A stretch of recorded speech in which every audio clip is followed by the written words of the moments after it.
Kaylee, did you know the internet averages 500,000 new users daily? New users. Wow. No, I did not know that. That's the population of the city of Columbus, Ohio, brand Wow. new, joining the internet. I feel like I would be less likely to believe that if there weren't 8 billion people on Earth now, I think. Well, I can tell you that.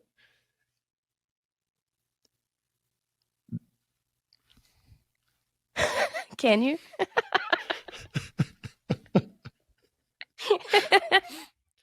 All right. We're focusing on populations each day the size of the city of Columbus, Ohio, but let's transition to one specific user of the internet who's been causing a lot of trouble. Kaylee, what's going on with this Russian hacker? Well, I mean, it's classic, right? Russian hacker. I feel like that's in every headline these days. Um, but yes, the US State Department on Tuesday offered a $10 million reward for any information that would lead to the arrest or conviction of Mikhail Matveev, an alleged ransomware affiliate currently based in Russia. Well, I tell you, I mean, the U.S. and Russia don't have an extradition agreement, so the odds of Mr. Matveev seeing the inside of a U.S. courtroom, at least as they stand now, aren't great. But I mean, if the odds of extradition are really low, what is the $10 million sort of designed to do? That's what I don't get. That was kind of my question as well. And kind of my question anytime we put a ransom on someone who is in Russia and clearly will be protected by Russia for as long as they can be protected by Russia. So I'm not exactly sure who the $10 million is supposed to entice. Maybe there's an off chance that there's a rogue hacker, like a Mandalorian hacker, who can like swoop in and do some sort of Matrix style hacking stuff. But yeah, I'm not sure if that's going to work. And I love the idea too that it's not just information on his like what he did; it's the information that might lead to his arrest or capture. So it's like almost like a bounty, as opposed to Right, simply, "Hey, who pulled the gun in an alleyway where there were no witnesses?" It's it's hey, get him out of Russia. So yeah, you wonder if there's some kind of A team type group that's going to be incentivized to take extra legal action and show up with him, outside the federal penitentiary, in Leavenworth or something crazy like that.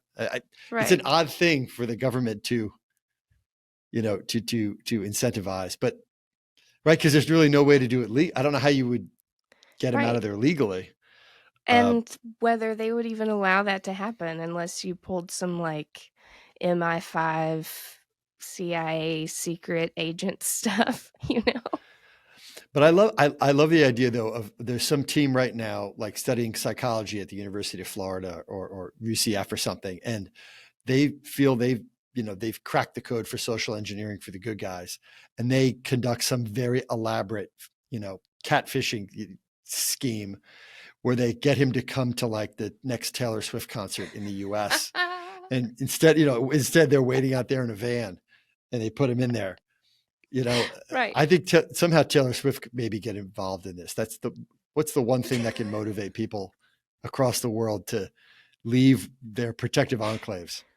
Yeah, I think the government is going about this wrong. It should have been approached differently.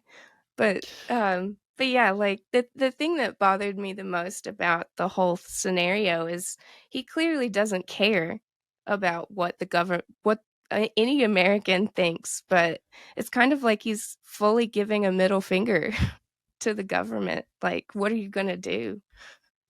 Yeah, yeah, and it's the really unique circumstances of even pre-Ukraine invasion. Maybe there could have been some kind of dialogue, probably not extradition, but there may have been an opportunity for Russia to have a conversation, or maybe he would feel that he could operate with less impunity.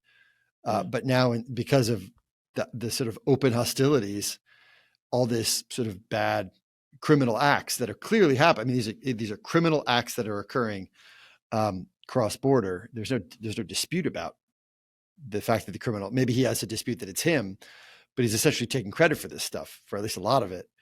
And, you would think, if someone robbed a bank in Russia and they show up in the United States, or they're U.S. citizen goes, robs a bank in Russia, comes back to the United States, that person is not going to say, I got away with a bank robbery. There's still going to be some sort of shame, I think, as part of culture. But that's not the case of what appears to be happening in Russia right now. Yeah, that's a great point. Because I think we've always assumed and have known through some literature and things that has been in Russia for years that they feel this way, but here he's being quite blatant about it. And I mean, maybe this causes some of his friends to turn on him or lure him out, who otherwise might not think it true. But I mean, look, the money that's involved in these ransomware events is gigantic. Almost $10 million in a weird way isn't enough. Right. Yeah. I mean, yeah, that's also a great point. When you compare the ransom for this guy to what ransomware gangs are asking of just one target sometimes, but definitely like what they're making in a month, even, no, that's nothing to them. I mean, Kelly, you look at these issues, as closely as anybody does. I mean, what are some ways that companies and individuals can protect themselves from these sorts of organized, persistent, smart criminal threats? I think that it really lies with training your end users to be, I don't know, to make good security decisions, but not just that, because that sounds like a vendor pitch, but more why, like, incentivize them to change their behavior, showing people how what they learn about these issues and how that can affect their lives at home and protect their own personal lives. Because I think it's easy to feel, I don't know, not as invested when you're protecting just the place where you work. But when you're able to tie that back into your own life, your own kids, your grandparents, anybody that you love and consider family, I think that's what makes it more real. So helping people understand how these simple tips, becoming a little more mindful of the things they're clicking and downloading every day. I think that's really the key to helping, outside of any crazy new tech or AI that who knows, it's 2023. Well, welcome to the podcast. I'm your host, Jack Clabby, a cybersecurity attorney at Carlton Fields, PA, here in Tampa, Florida. And with me, as always, is Kaylee Melton, who's the Vice President, U.S. Remote Publishing Teams at KnowBe4. After a short break, we're going to chat with Nick Biasini. Nick's the head of outreach for Cisco Talos.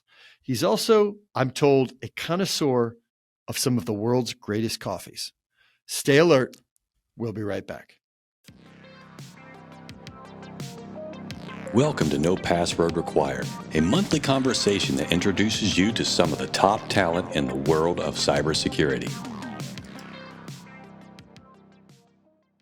And welcome back. Our guest is Nick Biasini. Nick, welcome to No Password Required. Thanks for having me, y'all. All right. So just to kind of get started, can you give us a breakdown of your current role at Cisco Talos? What kind of things do you do? And what are your responsibilities?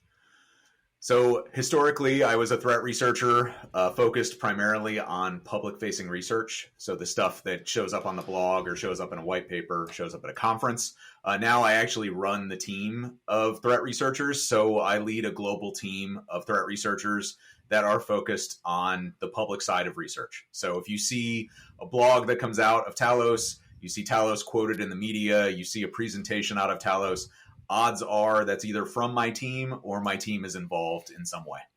And the public side of it is the end product. It doesn't mean that everything they're collecting comes from public sources, right? Correct. Okay. This is purely in regards to the output of the research. So all of our research is public facing. It's all designed to be released out to the public as opposed to be used internally or used for partners or things like that. All right. So what gets you to here, right? Where did you start your journey for cybersecurity? Tell us a little bit about that and how you kind of got found for this job. Sure. So my original gig out of college was actually helping defend the national airspace for the FAA as a contractor. During my years there, I was fortunate enough to be an analyst. I was a lead analyst, managed teams of analysts. I was an IPS engineer, a SIM engineer, vulnerability assessment engineer, anomaly detection system engineer. I basically was able to play with a whole bunch of tech and do a lot of stuff. And that allowed me to kind of really broadly kind of grow my security skill set, if that makes sense. It does. And then in the time since then, I kind of moved into an MSSP role for a while and then applied to a job at a new organization called Cisco Talos because they had rebranded only a month or two before I joined the organization. And then since that time, I spend all my time doing threat research. So, well, I did until I was a manager. Until I was a manager, I spent all my time doing threat research. Now I'm a manager. I do not have nearly as much time for threat research anymore. Does that bother you? Do you miss threat research? I do. It's a hard thing. Like I have immense pride for the work that my team produces and the content that they produce, but it is very hard to not be in there looking at the malware and doing the analysis that I used to do. It's very tough to give it up. I refuse to give it up completely, but I just don't have the time to do it like I did before. There was like a famous study, I'm going to butcher this, like 25 years ago about all the managers at GE. Like they were unbelievable engineers, high performing engineers. They put them in a management role and suddenly these guys are miserable and they want to leave. And they interviewed them all and they were like, oh, because this guy used to work on aircraft turbines and now is sitting at a desk. And this guy or this woman used to work, in the field doing this, and now they're sitting at a desk. How do you stay motivated, Nick, to be excited when you're not doing the hands-on stuff? Well, I get to look at the really cool stuff that my folks are doing. So that is one of the best things for me is I kind of get to see the research as it's coming up. And I also get to kind of feed ideas. So if I come up with cool ideas, I can kind of feed that into my folks to be able to run it down. And I don't give it up completely. That's the other part is I still dabble. I still write. I tend to write, I hate this word, but I tend to write more thought leadership stuff and less technical stuff now. But I definitely still try to write and contribute as well. I love thought leadership, like, because it's like the kind of thing, the first time you hear it, it's really, really powerful. And then you're like, do we have to keep still using this phrase? So I share your sort of, but it's true. It's the best. I haven't heard a better one to describe what it is. Yeah, I mean, it's not as technical, but that just doesn't flow as well. That's right. All right. To go back to the gig with the FAA, though, I mean, that's like a notoriously, like when you're like using a metaphor of the most stressful job, you talk about an air traffic controller. And then I have to imagine that the security analyst for that role is like the stressful job within the stressful job. Like, how did you manage beginning your career? How did you manage all that stress? It was tough. The one advantage that I had there is we had an incredible team of folks. So I had a very strong security team to kind of help me learn and to brace me for that. But there is inherent stress when you're dealing with air traffic control because you're doing configuration changes and things on devices that can take aircraft out of the air. So you're very, very, very cognizant of the things that you're doing. It's also an incredibly controlled environment. So that's another interesting aspect that's very different than other groups that I've been in is probably the most highly controlled environment I've ever been in. All commands are basically audited. Like everything is very, very tightly controlled for obvious reasons. Did your responsibilities include sort of physical security or cybersecurity or combination of those things? It was primarily around cybersecurity. So we were more tasked with protecting the infrastructure associated with the FAA's communications. So the devices, the things, the conduit that the data moves through, that was our purview. Okay. Can I ask a question that's always bothered me? Does using a cell phone on an airplane, does it hurt? Does it hurt security? So my personal take is no. So what it is done is out of an abundance of caution. So the odds of it causing a problem are astronomically low, but they do exist. So they kind of take the stake of, because there is a risk, it's better for us to mitigate it, even though it's like 1 in a million chance. It's just not worth. And that's true of the FAA generally. They are, if anybody who flies knows, there is a huge amount of requirements to be able to be a pilot in the air, and they take that stuff very, very, very seriously. Jack is out here asking the real questions for all of us. I wish that they always compare air travel is safer than travel in the car. And the statistics are very good because of the work of the FAA and their partners. But it's sort of like with car travel, it's sort of like we know that using a cell phone in the car distracts people and causes accidents. But and yet here we are, everybody's using their phones in the car. I want to ban in all form of travel for cell phone usage. So you heard it here, Kaylee, first. The only problem with that is I need my music and my podcast. I can't not have that while I'm driving. Totally, yeah. The hands-free, it should plugged in, tucked away.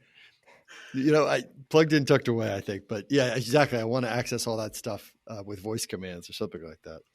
All right. So you have two kind of cool different roles, like the FAA responsibility, narrow to an industry, but really intense. And then you move to Talos, which is in some ways much broader, but no less intense because of the importance of the role. How has that been different? What was that transition like for you? It's been so it wasn't a straight transition. I had a little bit of a gap in between when I was doing MSSP work, but still the change, honestly, the biggest change for me is I can affect change at scale now. So before I was protecting the FAA, which is great. It's a great job. I very much enjoyed it. Now I can protect huge chunks of the internet. I can protect everyone who owns a Cisco device. That's a much broader. It's much broader, but in some ways it's a lot more impact than I would have otherwise.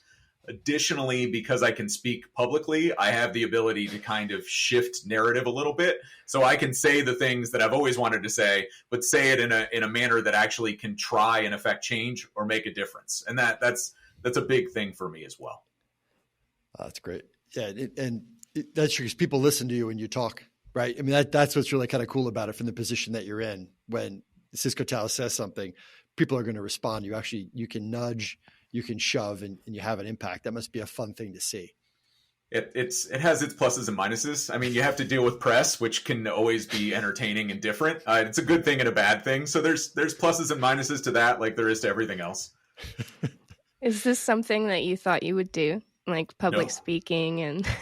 Not even a little bit. I can, if I'm honest with you, when I started, I was terrified of this. Like I had to do one presentation when I was at my previous gig where I presented for the CISO of our organization and the CISO of our partner organizations. And that was horrifically nerve wracking. And now I walk into those rooms all the time and it's nothing. So yeah, definitely not something I thought I would ever do. It was like a dream of mine to someday present at a conference. And now I've done it 100 times, never something I actually thought I would ever do. That's awesome. That is one of the reasons why I tell people, apply for jobs. Doesn't matter if you're qualified. If you want to do it, apply for the job. I totally agree. All right. So Nick, in your career, I think you've had either the opportunity or the misfortune to work on some of the biggest and sort of headline grabbing cybersecurity events. One of the ones I think you said was the most interesting or among the most interesting was SamSam. Can you talk about that and really why that sticks out to you? Yeah. So, I mean, I worked on NotPetya, I worked on WannaCry, I worked on Log4j, I've worked on all those things, but the one that sticks out to me probably more than most is SamSam. SamSam was not really that notable of a threat. They were a ransomware group, but what made them stand out is they were one of, if not the first group to start targeting enterprises and start targeting enterprises in a wide way. So this was the first group that was like hitting 10, 15, 20 servers inside of an organization and sending out notes saying, hey, it's this much to decrypt one server. It's this much to encrypt a bunch of servers. And when we were looking at this, we were thinking, this this is a very lucrative avenue. I have a feeling that this is going to be something that we're going to see a lot more of. And now, fast forward a couple of years, big game hunting and the ransomware cartels are probably the biggest thing out there. Oh, man. Well, yeah. I mean, is that your view, like at a high level, what's the current threat landscape look like to, medium to large size companies?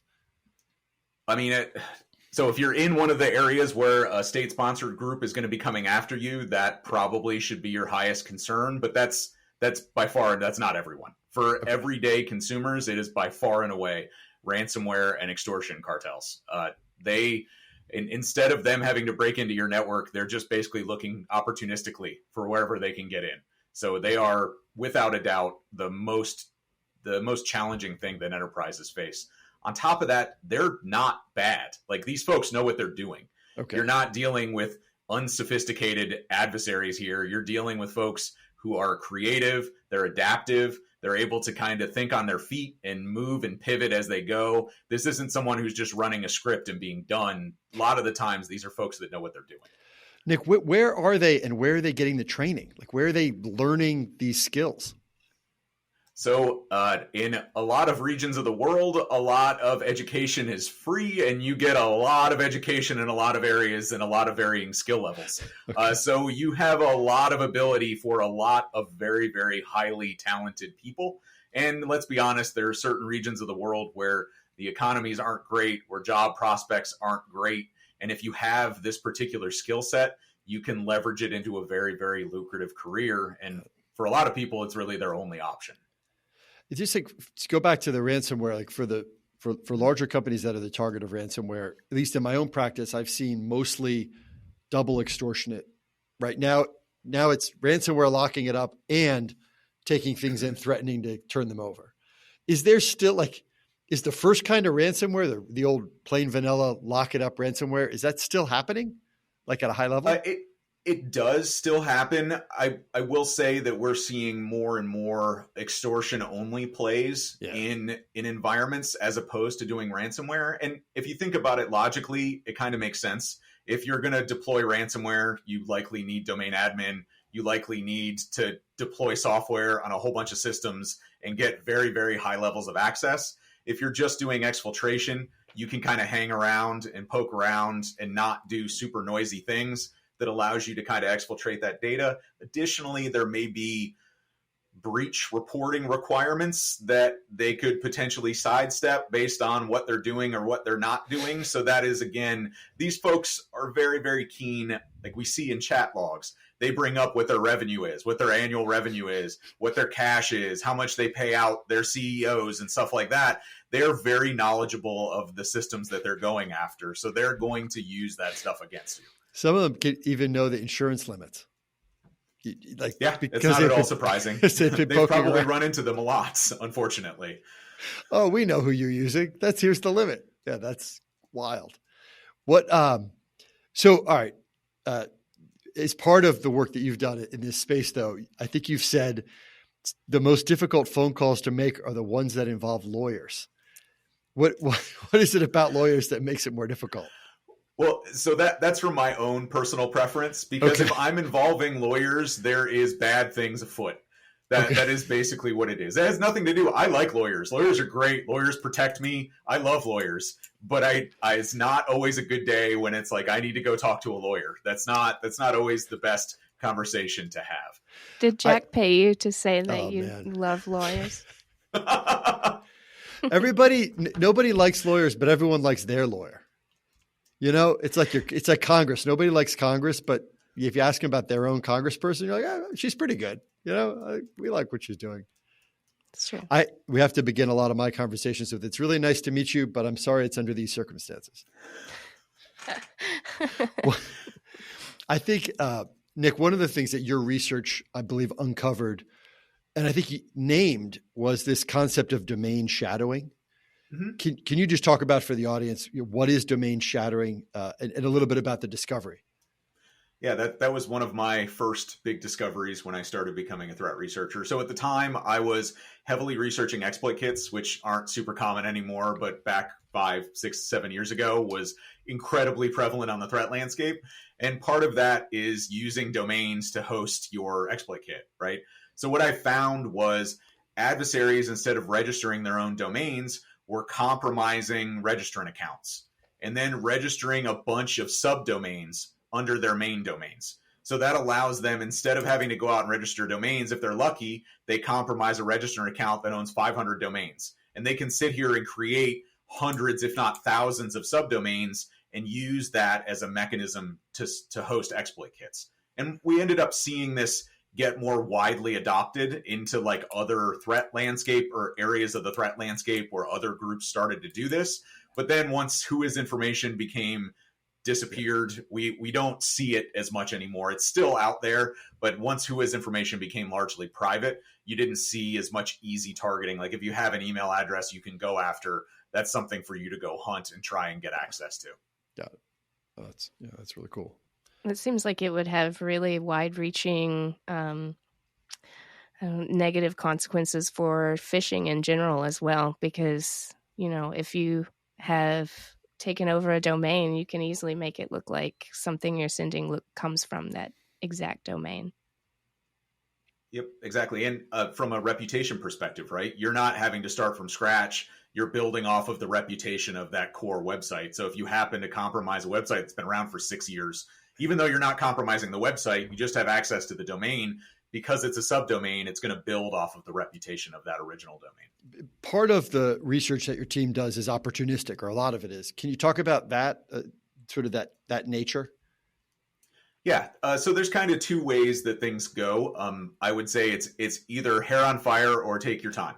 So if we're dealing with a bunch of publicly available information and we stumble across something, you need to move very, very quickly and in an opportunistic manner, because there's lots of eyes. Like 8 years ago, it might not have been this way, but today there's a ton of threat researchers out there. There's a ton of groups writing reports and churning out data, and you have to be agile on your feet. The other thing that we have is we have a huge amount of tooling in place to do hunting across various data sets. So a lot of that will be, it's opportunistic in that we're looking for indicators of specific things, but we're going to go run that down in a slightly slower manner because we're not on the clock against other competitors to get data out. Got it. What are some of the most common characteristics among the researchers on the Talos team? A doggedness to continue to research and comfortability with failure. Okay. That would be the biggest thing that I say. That's something that I talk about constantly in the interviews that I have for the folks on my team. Is the most important thing you need to be okay with is failing, because in the work that we do, you're going to spend a lot of time failing. You're going to fail exponentially more times than you're going to succeed. And you got to have that dogged determination to continue to go back and keep going back to the well and know that you're going to eventually find the thing that you're looking for. And inevitably they do. But yeah, that to me is the tenacity to continue to go back, and then willingness and desire to learn new things. Because let me tell you, you start out running down this malware family, and then you find out, it's actually a mobile malware family. And now I need to get spun up on ARM reversing and be able to do some ARM reversing to be able to understand, like that type of stuff, like the willingness to just be like, jump in. Like, I don't know a lot, but I'm willing to try. Those are the things that I always look for out of my folks. It's like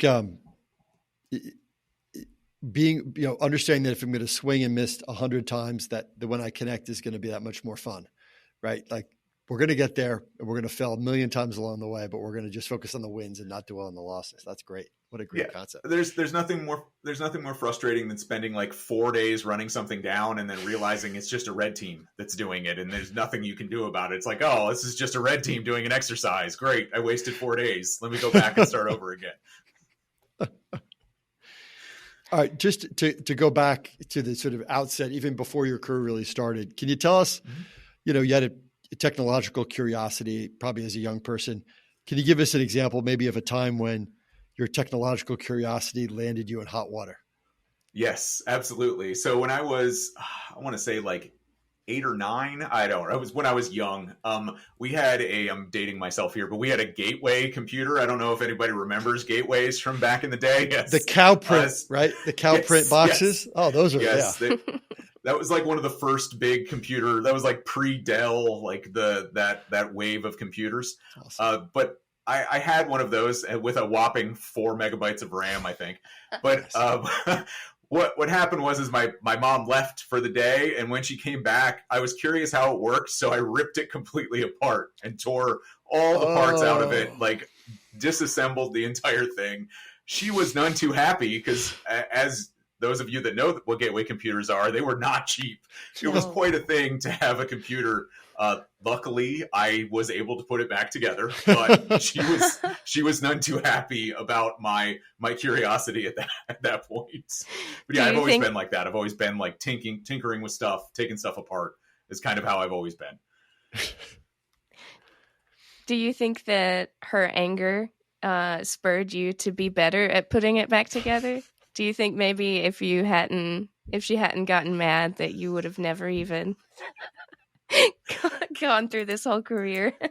No, I definitely was already like down that path. I was already like playing games and trying to figure out how to cheat at games and all that. That's where a lot of the initial hacking side of things starts. Is I want to do better at games without having to do better at games. How can I do that? So did you have a Game Shark? I did at one point. Awesome. Nick, I mean, like one of the fears now about AI is that defense is going to overwhelm offense, or offense is going to overwhelm defense. There's a conversation about this. Who do you think is going to use it more effectively, the white hats or the black hats here? What do you see for the future of that? So I honestly think that the white hats are going to see more benefit in the end, because on the black hat side of things, it helps people that are already in this space get better, but it doesn't like create a lot of new attackers, right? Because like AI, like the generative AI stuff, you can do great things like write very convincing lures, but a lure is just a lure. You can't launch a phishing campaign. You can't manage infrastructure. You can't launch a command and control server using AI. That doesn't work. Okay. You might be able to look up instructions on how to do it, but you still have to go out there and do it yourself.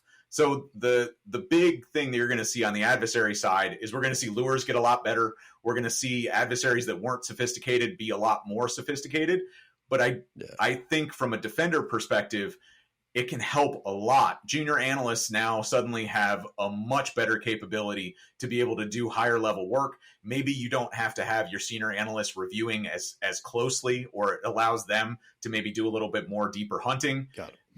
The other thing is the real value of AI is not in these generative language things that we're dealing with. It's actually using AI and training it on a data set and managing it. And I think that is where you're going to see in the future enterprises really benefit, because that stuff is very expensive. There's not going to be a bunch of criminal organizations that are going to be spending hundreds of thousands of dollars to get access into using these types of mechanisms. Yeah, that's a great point. And it's like getting rid of repetitious tasks to free up thinking tasks for humans to do, right, is one immediate use. And then I just always worry that you're going to have, I mean, you're talking about it a moment ago, you talked about a white team looking and finding a red team, right? Basically, it's going to be one AI finding another AI, and then just like AIs going at each other forever. But I mean, at the end, on the black hat side, you still need somebody to collect the money, right? It can't just be turn the AI on and wait by the bank account. There still has to be decisions on it, and an AI can't spend money. We haven't gotten to the point where you can take an AI and say, "Hey, go compromise this business." And it goes off and does it. That doesn't exist. Like that capability, thankfully, doesn't exist and won't exist for a really long time, hopefully. All right. Well, thank you, Nick. We're going to take a short break. When we return, Kaylee is going to take Nick through the lifestyle polygraph. So please stay with us. You're listening to the No Password Required podcast. We cover cybersecurity and a lot of other stuff. Welcome back. Nick, are you ready for our lifestyle polygraph? Sure, let's do this. All right. First question. What type of gaming is better?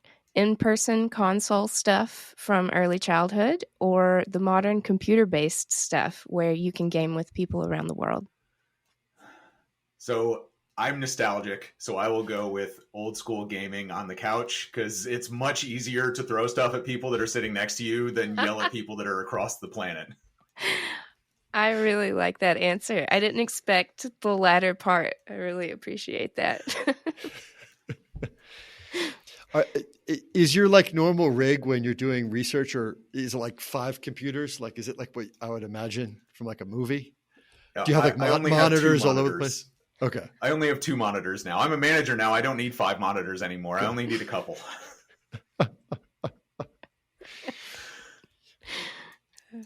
I totally understand that as well.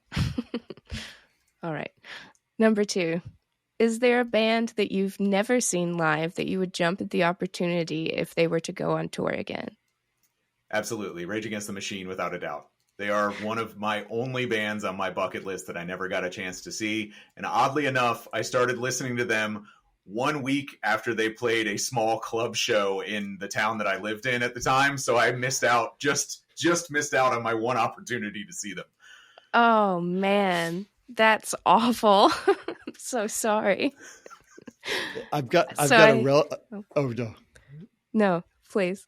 I've got a relatively new Sirius subscription, and one of the things I discovered pretty quickly is that Tom Morello has about 400 different shows. I think he just makes Sirius shows on like 10 out of every 24 hours. He's like, I'm like, hey, what is Tom Morello up to? And it's like Radio Commandante, or it's like, like all this crazy stuff that he's got on. What is the guy? It's like he can't rest. All he wants to do is make Sirius shows where he mostly plays Bruce Springsteen. Supposedly they're doing something again. Or I believe at one point he said something about it on one of the 500 hours I've listened to in the last 2 weeks. Yeah, they had a huge concert, like tour planned right as the pandemic hit, and I think all of that stuff ended up getting canceled. So it was kind of, I don't know. I hope that they go back out on tour again, but we'll see. It seems like everybody is like one last hurrah for some reason lately. It's like everybody's going out there for that one more final, we're going to tour one more time type of thing. So hopefully Rage gets caught up in that as well. I like to think that you're single-handedly in charge of the curse of them not having shows. Follow-up question, though. Why do you think their music speaks to you? So it speaks to a lot of the wrongs in the world, probably more than anything else. I mean, their music tends to be very politically motivated, and it speaks a lot about the challenges that people face around the planet, and that's probably one of the reasons why it resonates most with me. Right on. Yeah, I feel the same way. Number 3. Many Americans remember the Lake Placid Olympic Games for an unlikely hockey gold medal. Your Olympic moment was a bit different. What do you remember most about the 1980 Winter Games? So I don't remember much about the 1980 games because I wasn't alive yet, but I almost was. My parents were actually across the street from the Miracle on Ice when it happened in Lake Placid. If you flash forward like 8 years, I actually was able to go back. I grew up in that area of New York, a little bit south of there. So I went up to Lake Placid, and I actually got to do a bobsled run, which was kind of cool. I got to go down the bobsled run that they used in the Olympics in 1980. They had this thing. I doubt it still exists anymore because it seemed super dangerous, but I basically got into a bobsled with like a person in front of me, a person behind me, and I think my dad was behind me. And they basically just put you in this thing and you go down I didn't have a helmet on, nothing. Just went down a bobsled run for like a minute. It was awesome. It's something I'll never forget. But yeah, I highly doubt stuff like that exists anymore. The joy of the 80s, I guess. That is awesome. I do think that there's somewhere like in upstate New York, there's like a whole generation of people who got to do a bobsled run. Like they're probably doing cool stuff. Like what an awesome thing to be able to do. It's definitely something that is one of the more memorable things that I remember from my childhood was having the opportunity to do that. That's so awesome. All right, number 4. What is your process for a perfect cup of coffee? Oh man, this is an involved process for me. So I am a coffee fanatic when it comes to brewing and making coffee. I roast my own beans. I almost exclusively do pour over. So a lot of my day consists of me weighing out the coffee beans that I want to grind up, fresh grinding them, and then putting them into my pour over rig, and then weighing out the water combination to make sure that I have the proper ratio between bean weight and water weight, which technically is supposed to be 20 grams of coffee, 300 grams of water, but I kind of adjust that to my personal taste. But yeah, that is my process for a perfect cup of coffee. You will get flavor notes out of that you will not get out of regular coffee distribution or the way that you regularly brew coffee. I can't But it believe also takes a you lot of weigh time. it. Yeah, it's all about weight. It's all about bean weight to water weight. And the reason is that coffee beans all weigh differently. So if you do it by scoop, it is completely inconsistent. You have to do it by weight to make it consistent. Gotcha. Well, so where did this obsession start? Or maybe I should say passion, not obsession. Both are accurate. It's probably a decade ago, I would think. Maybe a little bit less than that. It probably coincided. I live in Austin, Texas. A lot of it coincided with me moving to Austin. There's a pretty incredible coffee scene here. Cool. So it kind of opened my eyes to kind of being open to the different regions of the world, what single origin coffee is, what the tasting notes are for coffees out of Africa, out of Central America, South America, Asia, how different areas of the world treat their beans, there's a whole, and then I started getting into roasting, and that was another whole thing that I've been into now for 4 or 5 years as well. So I roast my coffee on top of actually making it every day as well. I was about to ask, is roasting part of that? Can you roast? Is. Like in a civilian kitchen, can you roast, or do you need special equipment to pull off a roast? So it depends on how good you want it to be. So technically you can roast coffee like on a stove with a pan, but you have to like sit there and stir it all the time. One of the favorite things for people to use actually at home is stove-based popcorn poppers, because they have like a handle on the top that allows you to like move the popcorn kernels while it pops. It's the same idea for coffee roasting. You have to keep the beans moving while you're doing it. But most people have, like I have a coffee roaster in my kitchen. That's a small air roaster. But yeah, there are ways to do it without coffee roasting or without specialized equipment. Just won't be quite the same. So if you're on a road trip then and you stop at a gas station, would you get a cup or would you rather just go without? Depends how desperate I am for caffeine. I honestly, what I would probably do is look for a can of cold brew somewhere in the cold section, as opposed to trying to drink however old the coffee is that they have in their little pot. So yeah, I would definitely drink coffee, but I'm not going to drink the coffee that they have coming out of their machines. That's a special roast for sure. All right, and last question. In January, you are headed to balmy Antarctica. Have you made a decision on the polar plunge? Not a final decision. I'm still leaning towards yes, but we'll kind of have to see how the next few months go to see if I'm able to actually pull it off. We'll see. I hope so, but we'll see. You're braver than I am. I mean, I figure I'm only going to be there once. I almost owe it to myself to do it because, I mean, I'm never going to get that opportunity again. So we'll see. We'll see how it goes. Leaning towards yes. If you're going to get hypothermia, you might as well say you got it in Antarctica. And they actually record it for you, so you get to like have pictures of yourself doing it as well, so you can prove that you actually did it. Amazing. It's like, what is it? One of the top determinants would be how fluffy the towel is, I think, waiting for you on the other end of it.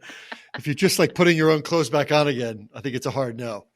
You need like to be some sort of transition garment. I don't know. For me, it's like, can I get a wetsuit? But we'll see. Maybe I'll be bold. We'll see. I have every indication that I'll do it, but you know, when the moment comes, we'll see what happens. Well, Nick, thank you so much for joining us, and we'll be checking in with you, I think, after your trip to see how that went. If our listeners want to connect with you directly, how can they do that? I'm on Twitter, on Mastodon. You can always reach out to me on social media. I think on both, I'm at infosec_Nick. Definitely on Twitter. I believe that's what I'm on at infosec.exchange for Mastodon as well. I'm around. Come see me at conferences. I'll be speaking at Cisco Live next week. I'll be out at Black Hat again. Always come and say hi. I'm always happy to talk to people about what they're experiencing and what they want to know about the threat landscape. Cool. Thank you, Nick. Well, that brings us to the end of the show. But first, Kaylee, what did you learn today? This is a bit unexpected, but I learned the correct ratio for a proper cup of coffee is 20 grams of coffee beans to 100 grams of water. I've been doing it right. It's weight, not scoops. Weight, not scoops. That's what I take away. I also learned that it was pretty awesome to be a kid in the late 1980s in the Lake Placid area, because with appropriate supervision, I'll put that in quotes, you could take an actual bobsled run down the Olympic bobsled run, which is amazing. And without the the obstruction of a helmet as well, free to enjoy the full experience. I want to imagine too that everyone was smoking cigarettes, just to everyone on the bobsled currently had a lit cigarette. That's how I'm going to imagine it. And when they were done, they had full calorie soda. So absolutely, that's how I imagine it. Well, for the entire No Password Required team, I'm Jack Clabby. Thank you for listening, and we'll talk again soon. Thank you for listening to the No Password Required podcast. You can find us on social media at No Password Pod. Please remember to rate, review, and subscribe to the No Password Required podcast. And if you know someone who might like it, please share it with them. The show is produced by Cyber Florida. And a special thank you goes out to our friends at Carlton Fields. If you'd like to learn more, visit our website, cyberflorida.org/pod. All opinions expressed by the No Password Required podcast participants are their own and do not exclusively represent the views and opinions of Cyber Florida.